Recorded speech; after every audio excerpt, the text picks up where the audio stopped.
بسم اللہ الرحمن الرحیم۔ آخرت کی کامیابی کے لیے ضروری اوصاف۔ تفہیم القرآن جلد چہارم صفحہ 507، سورہ شورى آیات 36 تا 39۔ اعوذ باللہ من الشیطان الرجیم۔ وما عند اللہ خیر وابقى للذین آمنوا وعلی ربهم یتوکلون والذین یجتنبون کبائر الاسم والفواحش واذا ما غضبوا هم یغفرون والذین استجابوا لربهم واقاموا الصلاة وامرهم شورى بینهم ومما رزقناهم ينفقون والذین اذا اصابهم البغی هم ينتصرون۔ اور جو کچھ اللہ کے ہاں ہے وہ بہتر بھی ہے اور پائیدار بھی، وہ ان لوگوں کے لیے ہے جو ایمان لائے ہیں اور اپنے رب پر بھروسہ کرتے ہیں، جو بڑے بڑے گناہوں اور بے حیائی کے کاموں سے پرہیز کرتے ہیں، اور اگر غصہ آئے تو درگزر کر جاتے ہیں، جو اپنے رب کا حکم مانتے ہیں، نماز قائم کرتے ہیں، اپنے معاملات آپس کے مشورے سے چلاتے ہیں، ہم نے جو رزق بھی انہیں دیا ہے اس میں سے خرچ کرتے ہیں، اور جب ان پر زیادتی کی جاتی ہے تو اس کا مقابلہ کرتے ہیں۔ اور جو کچھ اللہ کے ہاں ہے وہ بہتر بھی ہے اور پائیدار بھی، یعنی وہ دولت اپنی نوعیت و کیفیت کے لحاظ سے بھی اعلیٰ درجے کی ہے، اور پھر وقتی و عارضی بھی نہیں ہے بلکہ ابدی اور لازوال ہے۔ جو ایمان لائے ہیں اور اپنے رب پر بھروسہ کرتے ہیں۔ اللہ پر توکل کو یہاں ایمان لانے کا لازمی تقاضا اور آخرت کی کامیابی کے لیے ایک ضروری وصف قرار دیا گیا ہے۔ توکل کے معنی یہ ہے کہ اولاً آدمی کو اللہ تعالیٰ کی رہنمائی پر کامل اعتماد ہو، اور وہ یہ سمجھے کہ حقیقت کا جو علم، اخلاق کے جو اصول، حلال و حرام کے جو حدود، اور دنیا میں زندگی بسر کرنے کے لیے جو قواعد و ضوابط اللہ نے دیے ہیں وہی برحق ہے، اور انہی کی پیروی میں انسان کی خیر ہے۔ ثانیاً آدمی کا بھروسہ اپنی طاقت، قابلیت، اپنے ذرائع و وسائل، اپنی تدابیر اور اللہ کے سوا دوسروں کی امداد و اعانت پر نہ ہو، بلکہ وہ پوری طرح یہ بات ذہن نشین رکھے کہ دنیا اور آخرت کے ہر معاملے میں اس کی کامیابی کا اصل انحصار اللہ کی توفیق و تائید پر ہے، اور اللہ کی توفیق و تائید کا وہ اسی صورت میں مستحق ہو سکتا ہے جبکہ وہ اس کی رضا کو مقصود بنا کر اس کے مقرر کیے ہوئے حدود کی پابندی کرتے ہوئے کام کرے۔ ثالثاً آدمی کو ان وعدوں پر پورا بھروسہ ہو جو اللہ تعالیٰ نے ایمان و عمل صالح کا رویہ اختیار کرنے والے اور باطل کے بجائے حق کے لیے کام کرنے والے بندوں سے کیے ہیں، اور انہی وعدوں پر اعتماد کرتے ہوئے وہ ان تمام فوائد اور منافع اور لذائذ کو لات مار دے جو باطل کی راہ پر جانے کی صورت میں اسے حاصل ہوتے نظر آتے ہوں، اور ان سارے نقصانات اور تکلیفوں اور محرومیوں کو انگیز کر جائے جو حق پر استقامت کی وجہ سے اس کے نصیب میں آئیں۔ توکل کے معنی کی تشریح سے یہ بات واضح ہو جاتی ہے کہ ایمان کے ساتھ اس کا کتنا گہرا تعلق ہے، اور اس کے بغیر جو ایمان محض خالی خلی اعتراف و اقرار کی حد تک ہو، اس سے وہ شاندار نتائج کیوں نہیں حاصل ہو سکتے جن کا وعدہ ایمان لا کر توکل کرنے والوں سے کیا گیا ہے، جو بڑے بڑے گناہوں اور بے حیائی کے کاموں سے پرہیز کرتے ہیں۔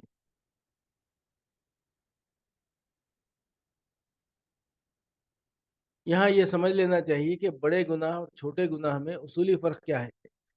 جہاں تک میں نے قرآن اور سنت میں غور کیا ہے مجھے ایسا معلوم ہوتا ہے، واللہ عالم بالصواب، کہ تین چیزیں ہیں جو کسی فعل کو بڑا گناہ بناتی ہیں۔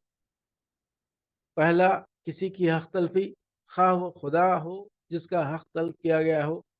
یا والدین ہو، یا دوسرے انسان، یا خود اپنا نفس۔ پھر جس کا حق جتنا زیادہ ہے اسی قدر اس کے حق کو تلف کرنا زیادہ بڑا گناہ ہے۔ اسی بنا پر گناہ کو ظلم بھی کہا جاتا ہے، اور اسی بنا پر شرک کو قرآن میں ظلم عظیم کہا گیا ہے۔ دوسرے، اللہ سے بے خوفی اور اس کے مقابلے میں استکبار، جس کی بنا پر آدمی اللہ کے امر و نہی کی پرواہ نہ کرے اور نافرمانی کے ارادے سے قصداً وہ کام کرے جس سے اللہ نے منع کیا ہے، اور عمدن ان کاموں کو نہ کرے جن کا اس نے حکم دیا ہے۔ یہ نافرمانی جس قدر زیادہ ڈھٹائی اور جسارت اور خدا نہ ترسی کی کیفیت اپنے اندر لیے ہوئے ہوگی، اسی قدر گناہ بھی شدید ہوگا،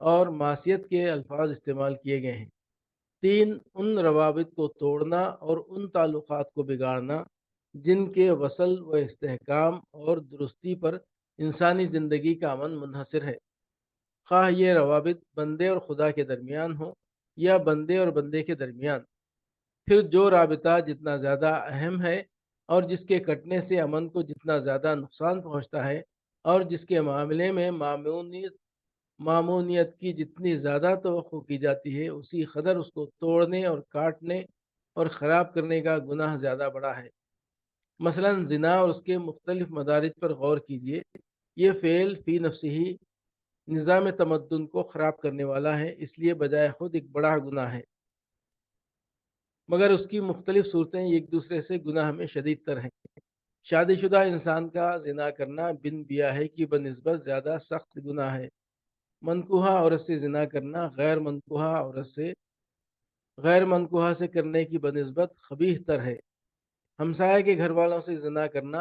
غیر ہمسایہ سے کرنے کی بنسبت زیادہ برا ہے۔ محرمات مثلا ماں، بہن، بیٹی سے زنا کرنا غیر عورت سے کرنے کی بنسبت اشنا ہے۔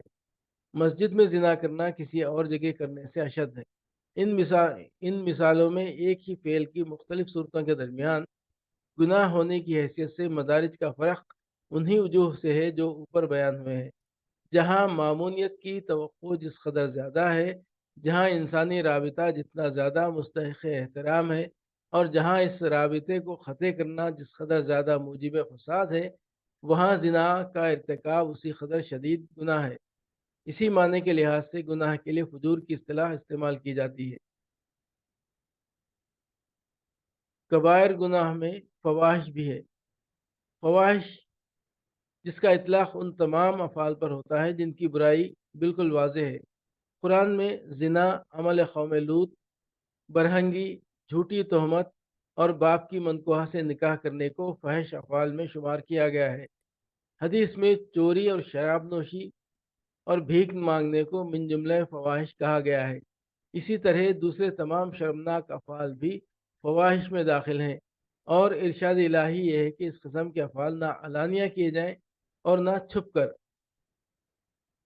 انسانی جان جو فی الاصل خدا کی طرف سے حرام ٹھہرائی گئی ہے،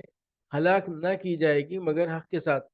اب رہا یہ سوال کہ حق کے ساتھ کا کیا مفہوم ہے، تو اس کی 3 صورتیں قرآن میں بیان کی گئی ہیں اور 2 صورتیں اس پر زائد نبی صلی اللہ علیہ وسلم نے بیان فرمائی ہیں۔ قرآن کی بیان کردہ صورتیں یہ ہیں: ایک، انسان کسی دوسرے انسان کے قتل عمد کا مجرم ہو اور اس پر قصاص کا حق قائم ہو گیا ہو۔ دوسرے، دین حق کے قیام کی راہ میں مزاحم ہو اور اس سے جنگ کیے بغیر چارہ نہ رہا ہو۔ تیسرے، دارالاسلام کے حدود میں بدامنی پھیلائے یا اسلامی نظام حکومت کو الٹنے کی صحیح کرے۔ باقی 2 صورتیں جو حدیث میں ارشاد ہوئی ہیں یہ ہیں: 4، شادی شدہ ہونے کے باوجود زنا کرے، ارتداد اور خروج از جماعت کا مرتکب ہو۔ ان 5 صورتوں کے سوا کسی صورت میں انسان کا قتل انسان کے لیے حلال نہیں ہے، خواہ وہ مومن ہو یا ذمہ یا عام کافر۔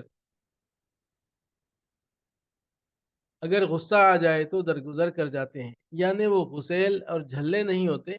بلکہ نرم خو اور دھیمے مزاج کے لوگ ہوتے ہیں۔ ان کی سرشت انتقامی نہیں ہوتی بلکہ وہ بندگان خدا سے درگزر اور چشم پوشی کا معاملہ کرتے ہیں، اور کسی بات پر غصہ آ بھی جاتا ہے تو اسے پی جاتے ہیں۔ یہ وصف انسان کی بہترین صفات میں سے ہے جسے قرآن مجید میں نہایت قابل تعریف قرار دیا گیا ہے۔ آل عمران آیت 134، اور رسول اللہ صلی اللہ علیہ وسلم کی کامیابی کے بڑے اسباب میں شمار کیا گیا ہے۔ سورہ آل عمران 159۔ حدیث میں حضرت عائشہ رضی اللہ تعالیٰ عنہ کا بیان ہے کہ ما انتخم رسول اللہ صلی اللہ علیہ وسلم لنفسی فی شیء خط الا ان تنتهک حرمت اللہ۔ بخاری مسلم۔ رسول اللہ صلی اللہ علیہ وسلم نے کبھی اپنی ذات کے لیے انتقام نہیں لیا، البتہ جب اللہ کی حرمتوں سے کسی حرمت کی ہتک کی جاتی تب آپ سزا دیتے تھے۔ جو اپنے رب کا حکم مانتے ہیں، لفظی ترجمہ ہوگا اپنے رب کی پکار پر لبیک کہتے ہیں،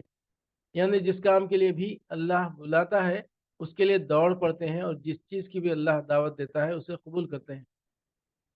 نماز قائم کرتے ہیں، اپنے معاملات آپس کے مشورے سے چلاتے ہیں۔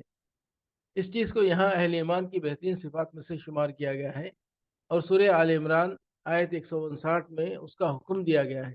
اس بنا پر مشاورت اسلامی طرز زندگی کا ایک اہم ستون ہے، اور مشورے کے بغیر اجتماعی کام چلانا نہ صرف جاہلیت کا طریقہ ہے بلکہ اللہ کے مقرر کیے ہوئے ضابطے کی صریح خلاف ورزی ہے۔ مشاورت کو اسلام میں یہ اہمیت کیوں دی گئی ہے، اس کے وجوہ پر اگر غور کیا جائے تو تین باتیں واضح طور پر ہمارے سامنے آتی ہیں۔ یہ کہ جس معاملے کا تعلق دو یا زائد آدمیوں کے مفاد سے ہو، اس میں کسی ایک شخص کا اپنی رائے سے فیصلہ کر ڈالنا اور دوسرے متعلق اشخاص کو نظر انداز کر دینا زیادتی ہے۔ مشترک معاملات میں کسی کو اپنی منمانی چلانے کا حق نہیں ہے۔ انصاف کا تقاضا یہ ہے کہ ایک معاملہ جتنے لوگوں کے مفاد سے تعلق رکھتا ہو ان میں سے ان سب کی رائے لی جائے، اور اگر وہ کسی بہت بڑی تعداد سے متعلق ہو تو ان کے معتمد علیہ نمائندوں کو شریک مشورہ کیا جائے۔ دوسرے یہ کہ انسان مشترک معاملات میں اپنی منمانی چلانے کی کوشش یا تو اس وجہ سے کرتا ہے کہ وہ اپنی ذاتی اغراض کے لیے دوسروں کا حق مارنا چاہتا ہے، یا پھر اس کی وجہ یہ ہوتی ہے کہ وہ اپنے آپ کو بڑی چیز اور دوسروں کو حقیر سمجھتا ہے۔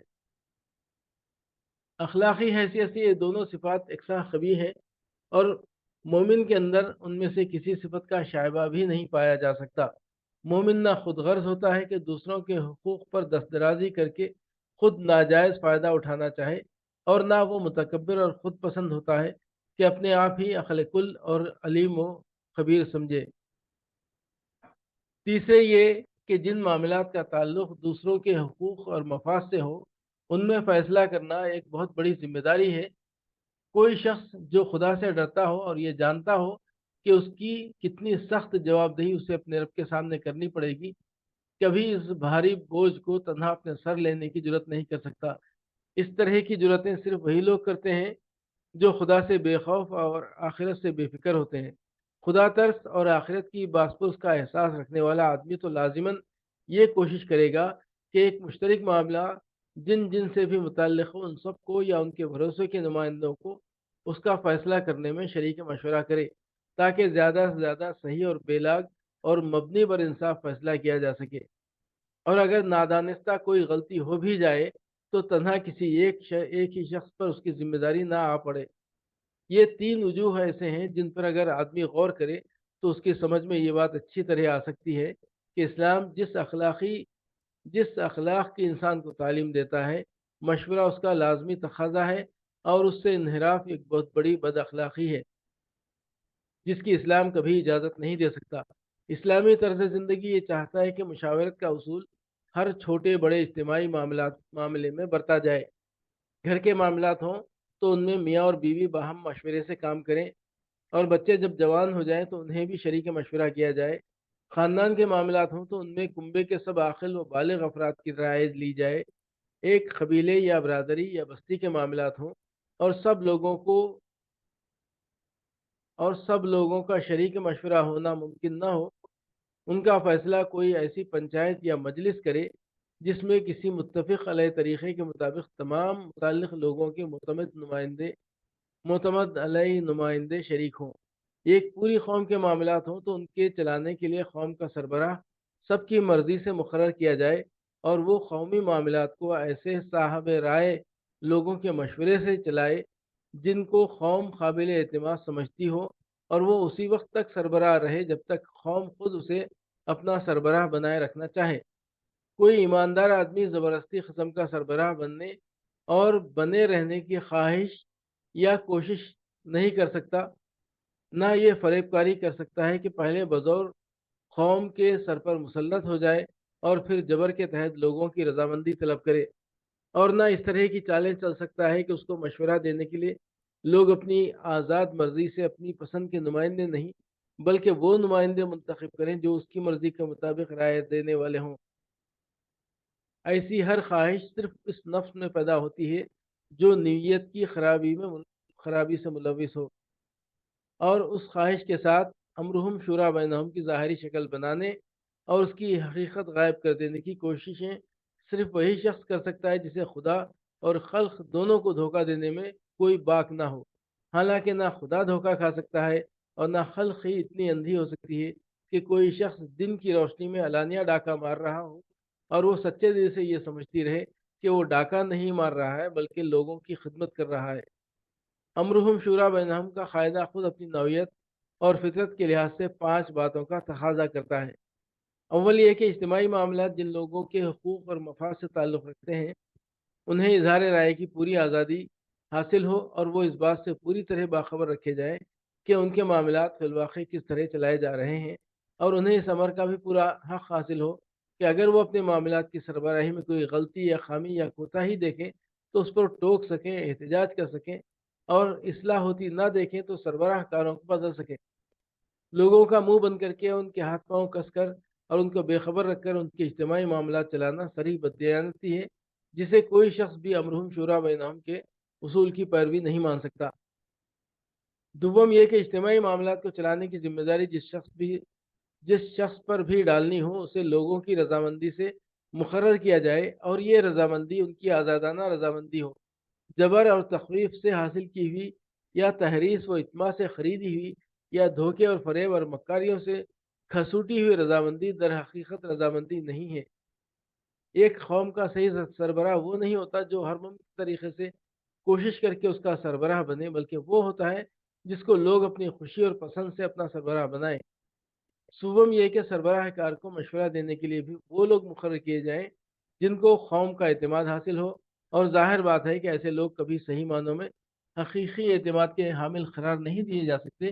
جو دباؤ ڈال کر یا مال سے خرید کر یا جھوٹ اور مکر سے کام لے کر یا لوگوں کو گمراہ کر کے نمائندگی کا مقام حاصل کریں۔ چہارم یہ کہ مشورہ دینے والے اپنے علم اور ایمان اور ضمیر کے مطابق رائے دیں اور اس طرح کی اظہار رائے کی انہیں پوری آزادی حاصل ہو۔ یہ بات جہاں نہ ہو جہاں مشورہ دینے والے کسی لالچ یا خوف کی بنا پر نہیں، یا کسی جتھا بندی میں کسے ہوئے ہونے کی وجہ سے خود اپنے علم اور ضمیر کے خلاف رائے دیں، وہاں در حقیقت خیانت اور غداری ہوگی، نہ کہ امرہم شورا بینہم کی پیروی۔ پنجم یہ کہ جو مشورہ اہل شورا کے اجماع اتفاق رائے سے دیا جائے یا جسے ان کے جمہور اکثریت کی تائید حاصل ہو اسے تسلیم کیا جائے، کیونکہ اگر ایک شخص یا ایک ٹولہ سب کی سننے کے بعد اپنی منمانی کرنے کا مختار ہو تو مشاورت بالکل بے معنی ہو جاتی ہے۔ اللہ تعالیٰ یہ نہیں فرما رہا ہے کہ ان کے معاملات میں ان سے مشورہ لیا جاتا ہے، بلکہ یہ فرما رہا ہے کہ ان کے معاملات آپس کے مشورے سے چلتے ہیں۔ اس ارشاد کی تعمیل محض مشورہ لے لینے سے نہیں ہو جاتی، بلکہ اس کے لیے ضروری ہے کہ مشاورت میں اجماع یا اکثریت کے ساتھ جو بات طے ہو اسی کے مطابق معاملات چلیں۔ اسلام کے اصول شورا کی اس توضیح کے ساتھ یہ بنیادی بات بھی نگاہ میں رہنی چاہیے کہ یہ شورا مسلمانوں کے معاملات چلانے میں مطلق العنان اور مختار کل نہیں ہے، بلکہ لازماً اس دین کے حدود سے محدود ہے جو اللہ تعالیٰ نے خود اپنی تشریح سے مقرر فرمایا ہے، اور اس اصول کی پابند ہے کہ تمہارے درمیان جس معاملے میں بھی اختلاف ہو اس کا فیصلہ کرنا اللہ کا کام ہے، اور تمہارے درمیان جو نزاع بھی ہو اس میں اللہ اور رسول کی طرف رجوع کرو۔ اس قاعدہ کلیہ کے لحاظ سے مسلمان شرعی معاملات میں اس امر پر تو مشورہ کر سکتے ہیں کہ کسی نص کا صحیح مفہوم کیا ہے اور اس پر عمل درآمد کس طریقے سے کیا جائے تاکہ اس کا منشا ٹھیک طور سے پورا ہو، لیکن اس غرض سے کوئی مشورہ نہیں کر سکتے کہ جس معاملے کا فیصلہ اللہ اس کے رسول نے کر دیا ہو اس میں وہ خود کوئی آزادانہ فیصلہ کریں۔ ہم نے جو کچھ بھی رزق انہیں دیا ہے اس میں سے خرچ کرتے ہیں۔ اس کے 3 مطلب ہیں۔ یہ کہ جو رزق حلال ہم نے انہیں دیا ہے اسی میں سے خرچ کرتے ہیں، اپنے اخراجات پورے کرنے کے لیے مال حرام پر ہاتھ نہیں مارتے۔ دوسرے یہ کہ ہمارے دیے ہوئے رزق کو سید کر نہیں رکھتے بلکہ اسے خرچ کرتے ہیں۔ تیسرے یہ کہ جو رزق انہیں دیا گیا ہے اس میں سے راہ خدا میں بھی خرچ کرتے ہیں، سب کچھ اپنی ہی ذات کے لیے وقف نہیں کر دیتے۔ پہلے مطلب کی بنیاد یہ ہے کہ اللہ تعالیٰ صرف رزق حلال و طیب ہی کو اپنے دیے ہوئے رزق سے تعبیر فرماتا ہے، ناپاک اور حرام طریقوں سے کمائے ہوئے رزق کو اپنا رزق نہیں کہتا۔ دوسرے مطلب کی بنیاد یہ ہے کہ اللہ تعالیٰ جو رزق انسان کو دیتا ہے وہ خرچ کرنے کے لیے دیتا ہے، سائنس کر رکھنے اور اس پر مارزر بن کر بیٹھ جانے کے لیے نہیں دیتا۔ اور تیسرے مطلب کی بنیاد یہ ہے کہ خرچ کرنے سے مراد قرآن مجید میں محض اپنی ذات پر اپنی ضروریات پر ہی خرچ کر دینا نہیں ہے، بلکہ اس کے مفہوم میں انفاق فی سبیل اللہ بھی شامل ہے۔ انہی 3 وجوہ سے اللہ تعالیٰ خرچ کرنے کو یہاں اہل ایمان کی ان بہترین صفات میں شمار فرما رہا ہے جن کی بنا پر